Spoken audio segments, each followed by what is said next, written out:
வணக்கம் தோழர்களே. தமிழ்நாட்டை கலவரக்காடாக மாற்றுவதற்கு மிகப்பெரிய அளவுல சதி திட்டங்களோடு சங்கி கும்பல் இறங்கி இருக்கு.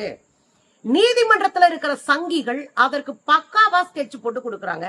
இன்றைக்கு திருப்பரங்குன்றத்துல உடனடியாக தீபத்தை ஏற்றுங்கள் என்று அதே சுவாமிநாதன் என்கிற நீதிபதி ஆணையிட்டு இருக்கிறாரு. துணைக்கு மதுரையில இருக்கிற ஆணையர் மொத்த படையும் அனுப்பி அவர் தீவை ஏத்துறதுக்கு துணைக்கு நிக்கணும் என்று ஆணையிட்டு இருக்கிறாரு. மீண்டும் தமிழகத்தில் கலவரத்தை தூண்டுகிற சங்கிகள் என்ன நடக்குதுங்க நமக்கு நல்லா தெரியும். தந்தை பெரியார் என்கிற மானுடரை இப்பயும் நினைச்சு பாக்குறோம். தீர்க்கதரிசி பெரியார் பின்னாடி வர்றத அன்னைக்கே சொன்னாரு. இங்க பாரு, நீ எல்லாம் படிச்சு அரசியல ஜெயிச்சு அதிகாரத்துக்கு வந்து சட்டங்களை இயற்றி நீ போவ, ஆனா ஒட்டுமொத்த நீதிமன்றத்தையும் பார்ப்பான், கையில் வைத்திருப்பான். இது பெரியார் சொன்னது. இன்னைக்கு அதைத்தான் பார்த்துட்டு இருக்கோம். பேர் அதிர்ச்சி என்னன்னா அது அப்படியே நடக்குது. இங்க இருக்கிற மக்களினுடைய உணர்வுகளை புரிஞ்சுக்காம மதுரை மக்களினுடைய உணர்வுகளை கிள்ளுக்கிறையா தூக்கி எறிஞ்சிட்டு RSS பிஜேபி சங்க பரிவாரினுடைய அஜெண்டாவை அமல்படுத்துவது என்ன மாதிரியான நீதி? பொதுவாக இப்பெல்லாம் நீதிமன்றங்கள் தீர்ப்புகளை வழங்கிக்கிட்டு இருக்கு. தீர்ப்பு வேற, நீதி வேற.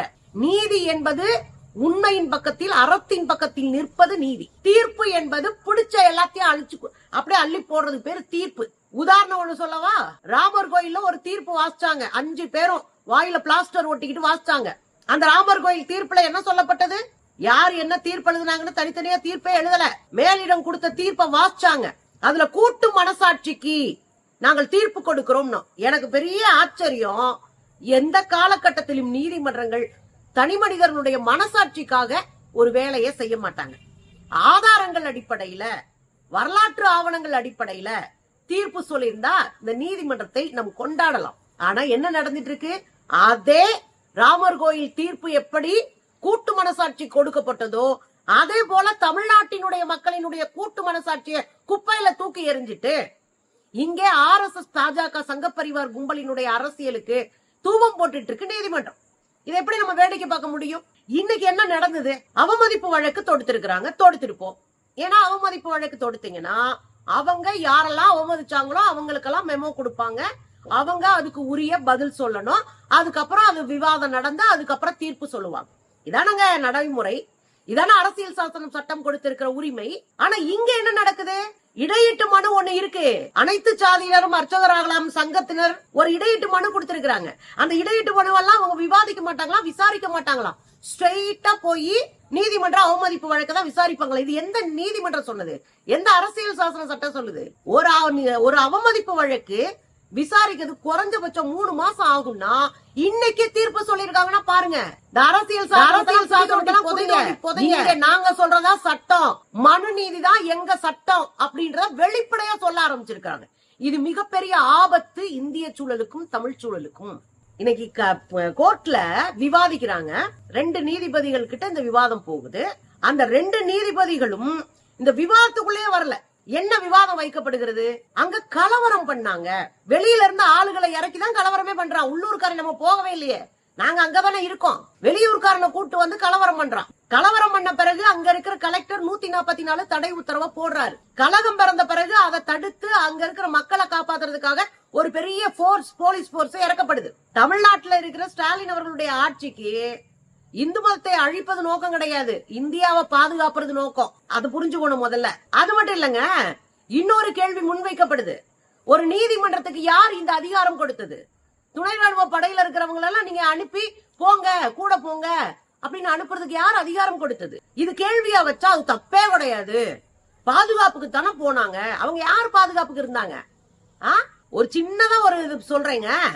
ஒரு ATM சென்டர்ல ஒருத்தர் வாட்ச்மேனா இருக்காரு. அந்த ATM சென்டர் வாட்ச்மேனு எழுத்த டீ கடையில நிறைய பேர் வந்துட்டாங்க, அதனால நான் அங்க போய் வாட்ச்மேன் வேலை பார்த்தேன்னா ஒத்துக்குவியா? துணை ராணுவ படை எதுக்கு வந்தாங்க? நீதிமன்றத்தை பாதுகாக்க வந்தாங்க. அவங்க எதுக்கு போகணும்? அரசியல் சாசன சட்டத்துல இப்படி முடிவெடுக்கிறதுக்கு உரிமை இருக்கா? இதெல்லாம் பேசவே இல்லைங்க. நம்ம கேள்விகளை வச்சுக்கிட்டே இருக்கோம். இங்க கலவரம் நடந்திருக்கு, காவல்துறையினர் அடிச்சு தாக்கி இருக்கிறாங்க, அந்த பகுதியில் இருக்கிற தடுப்புகளை எல்லாம் ஒட்டச்சு எரிஞ்சிருக்கிறாங்க, பெரிய கலவரம் செய்கிற சூழலை உருவாக்கி இருக்கிறாங்க. காவல்துறை அதை தடுத்து நிறுத்தி இருக்கு. சம்பந்தமே இல்லாத நீதிமன்றம் துணை ராணுவ படை அனுப்புது. என்ன நடக்குதுன்னு நம்ம கேள்வி வைக்கிறோம். ஆனா இந்த எந்த கேள்வியும் இரு நீதிபதிகளினுடைய அமர்வுல காதல கூட வாங்கல. காதுல கூட வாங்கல அவங்க. அவங்களுக்கு என்ன மாதிரியான நினைப்புனா, நீதிமன்றத்தையே ஒபே பண்ணல, நீதிமன்றம் கொடுத்த ஒரு தீர்ப்பையே அவங்க கண்டுக்கலன்னா நீதிமன்றத்துக்கு அவமானம் ஆகும் அப்படின்ற ஒரு மோட்ல எல்லா நீதிபதிகளும் ஒன்னா உட்கார்ந்து பேசியிருக்காங்க. அதுதான் அவங்களுடைய எக்ஸ்பிரஷன்ல நம்ம புரிஞ்சுக்க வேண்டியது.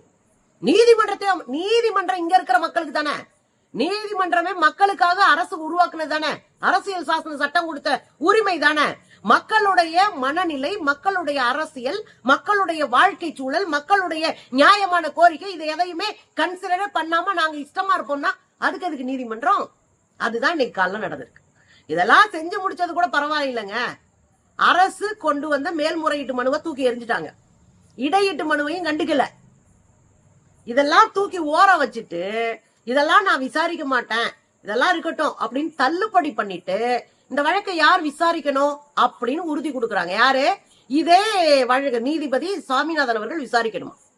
யாரோடு நாம் முரண்பட்டோம், யார் இங்கே கலவரத்தை தூண்டுகிறார்கள் என்று சந்தேகப்படுகிறோம், யாருடைய இந்த திட்டமிடல் என்பது இங்கே ஒரு பதற்ற சூழலை உருவாக்கி இருக்கிறது நமக்கு யோசிக்கிறோம். இதே ஆளுகிட்ட திரும்ப கொடுக்கறாங்க நீதிமன்றம். அரசினுடைய மேல்முறையீட்டு மனுவை தள்ளுபடி பண்ணிட்டு, முதல்ல நீதி கொடுக்கலன்னு பரவாயில்ல, தீர்ப்பையாவது ஒழுங்கா கொடுக்கணும், அதுவும் முடியலங்க. சரி, இவரே விசாரிக்கிறார், இவர் தான் நடராத்திரி கூட விசாரிப்பார்ல, அதனால உடனே வந்துட்டாரு லைனுக்கு, உடனே வந்து விசாரிக்க ஆரம்பிச்சிட்டாரு. விசாரிக்க ஆரம்பிச்சு என்ன நீங்க எல்லாம் உணர்ச்சி வசப்பட்டு முடிவெடுத்தீங்களான்னு கேக்குறாரு. அப்ப அதுக்குள்ள ஒரு உள்குத்து கேள்வி இருக்குல்ல, எதுக்கு உணர்ச்சி வச போறோம்? காவல் ஆணையருக்கு என்ன உணர்ச்சி வசப்பட வேண்டி இருக்கு? அங்க இருக்கிற செயல் அலுவலர், கோயில் இருக்கிற செயல் அலுவலருக்கு என்ன உணர்ச்சி வசப்பட வேண்டிய தேவை இருக்கு? கலெக்டருக்கு என்ன உணர்ச்சி வசப்பட வேண்டிய தேவை இருக்கு? அப்ப எதை ப்ரூவ் பண்ணதுக்கு நீதிபதி இந்த கேள்வியை கேட்கிறாரு? அப்போ நாங்க கொடுக்கிற தீர்ப்பெல்லாம் நீங்க உணர்ச்சி வசப்பட்டு அரசாங்கத்துடைய கைக்கூலியா நின்று நீங்க இந்த வேலை பார்த்தீங்கன்னு சொல்ல வர்றாங்க. அதுதான் அதுக்குள்ள இருக்கிற அரசியல். எதுக்கு தேவையில்லாம நம்ம உணர்ச்சி வசப்பட போறோம்? அதெல்லாம் சொல்லி முடிச்சுட்டு உடனடியா இவங்களை எல்லாம் காணொலி வாயிலாக ஆஜர் பண்ணுங்க. நேத்து யாரும் காணொலி வாயிலா போகல, அவர் கதறிட்டு வீட்டுக்கு போயிட்டாரு. கடைசியில காணொலி வாயிலாக இவங்க எல்லாம் வந்து ஆஜராகணும், மஃப்டில இருந்தாலும் யூனிஃபார்மே போராட்டினாலும் ஆஜராகுங்க. என்ன அப்படி அர்ஜென்ட் ஆயிருச்சு? விளக்கு ஏத்தலன்னா நாடு நட்டுக்குமா நிக்குமா? நாட்டுடைய பொருளாதாரம் சரிஞ்சிருமா? என்ன நினைக்குது இந்த நீதிமன்றம்? நமக்கு புரியல. மக்களுக்காக தானங்க எல்லாமே. உடனே என்ன பண்ணிட்டாங்க, யூனிஃபார்ம் எல்லாம் போடாமலாம் வந்து நில்லு அப்படின்னு காணொலி வாயிலா பேசிட்டு உடனடியா 144 தடை உத்தரவு ரத்து பண்றாரு. அப்ப என்ன அர்த்தம்? எவ வேணாலும் மலையில ஏறி எதை வேணாலும் உடைச்சுக்கோ, நீங்க சிக்கந்தர் தர்காவா உடைங்க, காலி பண்ணுங்க, அதன் மூலமா வந்து ஒரு பெரிய ஏழ்றையும் இளவும் விளட்டும், அதன் அடிப்படையில இங்க வந்து ஒரு பெரிய வன்முறை நிகழட்டும், நாங்க வேடிக்கை பார்ப்போம், நாங்க சேஃபான இடத்துல இருந்துப்போம். இதுதானே இதுக்கு பின்னாடி இருக்கிற அரசியல். இது எப்படி மக்கள் அங்கீகரிக்க முடியும்? இங்க இருக்கிற இந்துக்களினுடைய உணர்வை நீதிமன்றங்கள் புரியலன்னா அதை எப்படி அங்கீகரிக்க முடியும்? 144 உத்தரவை தடை பண்ணியாச்சு, அது தூக்கியாச்சு, ரைட்டு. உடனடியா நீங்க போய் அவர் விளக்கு ஏத்துவாரு, நீங்க கூட நின்று அவருக்கு பாதுகாப்பு கொடுங்கன்னா என்ன நடந்துகிட்டு இருக்கு நீதிமன்றங்கள்ல? இந்த தீர்ப்பு வந்த உடனே எனக்கு தெரிஞ்சுங்க, ஒரே நாள்ல இப்படி அவமதிப்பு வழக்கு முடிஞ்சு அடுத்தடுத்த தீர்ப்பு வாய்ப்பே இல்ல. அப்படி எங்கேயுமே நடக்காது. இங்க நடக்குதுன்னா சூழல் சரியில்லை, மக்கள் விழிப்போடு இருக்கணும். அதிகார வர்க்கம் எதை செஞ்சாலும் வேடிக்கை பார்க்கிறவரா நாம இருக்கக்கூடாது. நம்ம கையில இருக்கிறது ஜனநாயகம் என்கிற மிகப்பெரிய ஆயுதம், நம்ம கையில இருக்கிறது அரசியல் சாசன சட்டம் என்கிற மிகப்பெரிய ஆயுதம். அதை சிதைக்கிறதுக்கு எந்த கூட்டம் வந்தாலும் அதை வேடிக்கை பார்க்க கூடாது. இதுதான் மக்கள் புரிஞ்சுக்க வேண்டிய இடம். இதெல்லாம் தாண்டிட்டு இன்னொன்னு நடந்துச்சு. நம்ம அண்ணன் நயினார் நாகேந்திரன், நீதி வென்றது. எங்க நீதி இருக்கு? எது வென்றது? RSS பாஜக சங்க பரிவார் கும்பலினுடைய அஜெண்டாக்களை வைத்து இந்தியா முழுவதையும் சூறையாடிய இந்த கும்பல் தமிழ்நாட்டை காவு வாங்கறதுக்கு ரெடி ஆயிட்டு நீதி வென்றதுன்னு சொல்லுதுங்க. சரியான அரசுக்கு பின்னடைவு. ரொம்ப மோசமான சூழல்ல பாஜக இந்த தமிழ்நாட்டை ஆக்குறதுக்கு முயற்சிக்குது. தேர்தல் முடியறதுக்குள்ள இன்னும் என்னென்ன செய்ய போறானுங்களோ, என்னென்ன பண்ண போறானுங்களோ நமக்கு தெரியல. அப்ப இதுல ரொம்ப கவனமா தமிழ்நாடு அரசு இருக்கணும். இங்க மக்களுடைய உணர்வுகளை தான் அரசு புரிஞ்சுக்கணும். நீதிமன்றத்தை ஏத்து உச்ச நீதிமன்றம் போகணும். தமிழ்நாடே கலங்கடிக்கிற அளவுக்கு நம்ம எல்லாம் களத்துல வந்து நிக்கணும். நீங்க சின்ன விஷயம் நம்ம நினைச்சிட்டு இருப்போம். நான் ஒரே ஒரு கேள்வி உங்ககிட்ட கேட்கிறேன். என்றைக்காவது இந்த பாஜக RSS சங்க பரிவார் கும்பல் உங்க கல்விக்காக நின்று ரோட்ல போராடி இருக்காங்களா? என்றைக்காவது இந்த கும்பல் உங்களுடைய அரசியல் வலிமைக்காக போராடி இருக்கிறாங்களா? உங்க வேலை வாய்ப்புக்காக போராடி இருக்கிறாங்களா? உங்களுடைய சமூக நீதி கோரிக்கைக்காக போராடி இருக்கிறாங்களா? எதுக்குமே போராடினது இல்லையே. இப்ப விலைக்கு ஏத்துறதுக்கு வந்து நிக்கிறீங்கன்னா தமிழ்நாட்டு மக்கள் புரிஞ்சுக்கணும். நம்ம பேர்ல ஒரு கலவரத்தை பண்றாங்க. பேரு நம்ம பேருனா எப்படி? நாங்கள் இந்துக்களுக்காக நிற்கிறோம். இங்க சாமி கும்பிடுற அத்தனை பேர் இந்துக்களா தானே கருதப்படுறீங்க. சாமியே கும்பிடாத ஏன் பின்னாடி இந்துன்றதான லேபிள் இருக்கு.